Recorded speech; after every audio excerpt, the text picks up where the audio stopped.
দর্শক, আপনারা ইতিমধ্যেই জানেন যে ৩০শে জুলাই ২০২৬ বৃহস্পতিবার সকাল ১১টা থেকে দুপুর ৩টার মধ্যে ডেন্টিস্ট ডাক্তার সারা রোকসানা পিনু নিজ বাসায় খুন হন।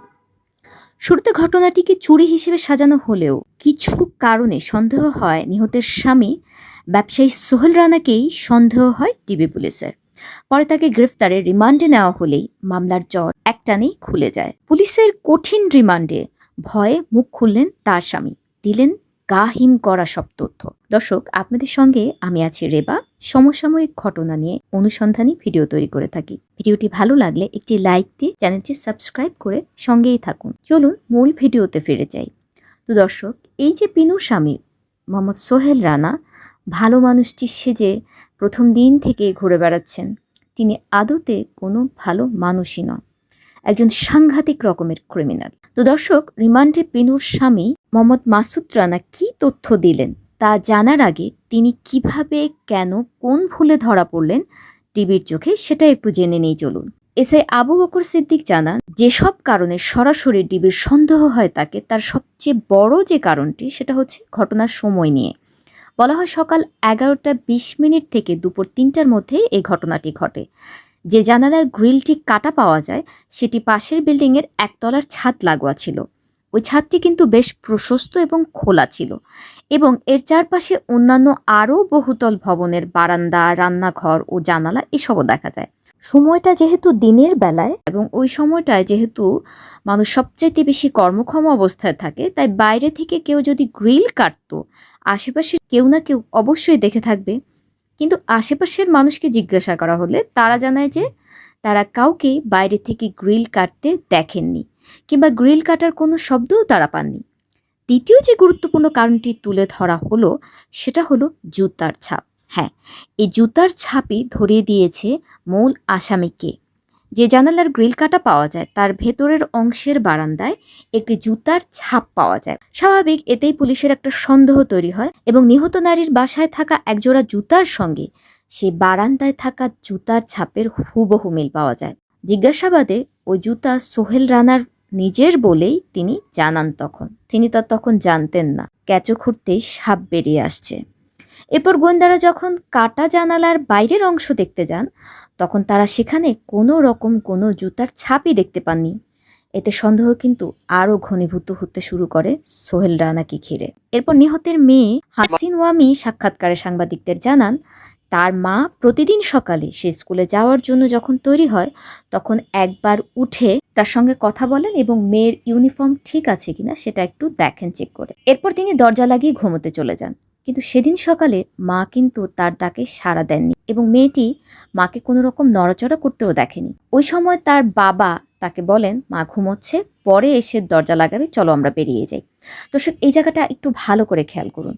ঘরের মূল দরজা খোলা রেখে মেয়েকে নিয়ে মাসুদ রানা বাইরে বেরিয়ে যাচ্ছে, কিন্তু তার স্ত্রীকে একবারও বলছে না যে এসে দরজাটা লাগাও। উল্টো মেয়েকে বোঝাচ্ছে মা ঘুমোচ্ছে, পরে এসে দরজা লাগাবে। যেহেতু ওই এলাকাটা অপরাধপ্রবণ এলাকা এবং মাসুদ রানা পুলিশকে জানান এর আগেও তার বাসায় রান্নাঘরের জানালার গ্রিল কেটে চোর ঢুকেছিল, সেখানে শহরের বাসায় মূল দরজা যে লাগাতে হয় এটা তিনি ভালো করেই কিন্তু জানতেন। তিনি ইচ্ছে করেই মেয়েকে ভুল বুঝিয়ে স্ত্রীকে ঘুমের নাটক সাজিয়ে মেয়েকে নিয়ে বেরিয়ে পড়েন এবং এই যে রান্নাঘরের জানালার গ্রিল কাটা এবং চোর আরেকবার ঢুকেছিল বাসায়, তখনও কিছু নেয়নি, এটাও তার একটা সাজানো নাটক। তিনি সেদিন খুব ভালো করে জানতেন বাইরে বেরিয়ে যাওয়ার সময় যে তার স্ত্রী কিন্তু আর উঠবে না ডাকলে। কাজ তো সে ভোরের আলো ফোটার আগেই সেরে ফেলছে। বারবার ওই গোল্ডের দিকে ইচ্ছে করে ফোকাস করছিল যে গোয়েন্দারা যেন গোল্ডকে ফোকাস করে, কিন্তু সে বলেনি স্পষ্ট করে কত ভরি গোল্ড ছিল বাসায়, কোথায় ছিল। হ্যাঁ, কিন্তু সে বারবার নজরটাকে সরানোর জন্য বারবার বলছিল যে গোল্ড আছে, গোল্ড আছে, গোল্ড নেওয়ার জন্য এমন হচ্ছে। কিন্তু সে কিন্তু জানে না যে খুনি যত বড়ই চক্রান্তকারী হোক না কেন, উপরে কিন্তু একজন আছে যিনি মহাপরিকল্পনাকারী। তিনি সব দেখেন, সব জানেন। তার এত সাবধানতার পরও তাই তিনি ঠিকই সেখানে আলামত রেখে পালিয়েছিলেন। যদি সত্যি সে তার স্ত্রীকে এতটুকু ভালোবাসতো তবে বাসায় ফিরেই কিন্তু তিনি স্ত্রীকে সবার আগে ডাক্তারের কাছে নিতেন যে তার স্ত্রীর জীবিত থাকার কোনো সম্ভাবনা আছে কিনা। এবার চলুন রিমান্ডে সে পুলিশকে কি বলেছে। রিমান্ডে সে পুলিশকে বলে অন্য নারীদের সাথে সম্পর্ক নিয়ে তার স্ত্রী পিনুর সাথে তার প্রায় ঝগড়া, কথা কাটাকাটি, মারামারি, হাতাহাতি এসব হতো। অন্য নারীদের সঙ্গে তাকে দেখলে বা কথা বললে তার স্ত্রী তাকে একদমই সহ্য করতে পারতেন না, কলহ বাঁধিয়ে দিতেন। বাহ, আপনি অন্য নারীদের সঙ্গে ফ্লার্ট করে বেড়াবেন আর আপনার স্ত্রীকে এইসব সহ্য করতে হবে? চমৎকার চমৎকার যুক্তি আপনার। সাম্প্রতিক সময়ে এক নারীর সঙ্গে তার নাকি ঘনিষ্ঠতা হয় এবং তিনি তাকে বিয়ে করতে চান। এই পথের কাঁটা দূর করতেই এ পথ তিনি বেছে নেন। বাহ মিস্টার সোহেল রানা, বাহ, কত সাধু আপনি, তাই না? যত সহজে বললেন। বাস্তবতা কি ভেবে দেখেছেন কখনো? স্ত্রীকে ভালো না লাগলে ডিভোর্স দেন, কিন্তু এভাবে চিরতরে তার জীবন কেড়ে নেবেন আপনি? সেই অধিকার আপনাকে কে দিয়েছে? সে তো আপনার স্ত্রী, পাশাপাশি আপনার 2 সন্তানের মা, তাই না?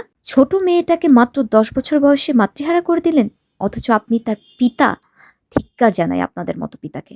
অথচ এই পৃথিবীতে এমনও অনেক পিতা আছে, অল্প বয়সে স্ত্রী মারা গেলে শুধুমাত্র সন্তানের কথা ভেবে তারা দ্বিতীয় বিয়ের কথা চিন্তা পর্যন্ত করে না।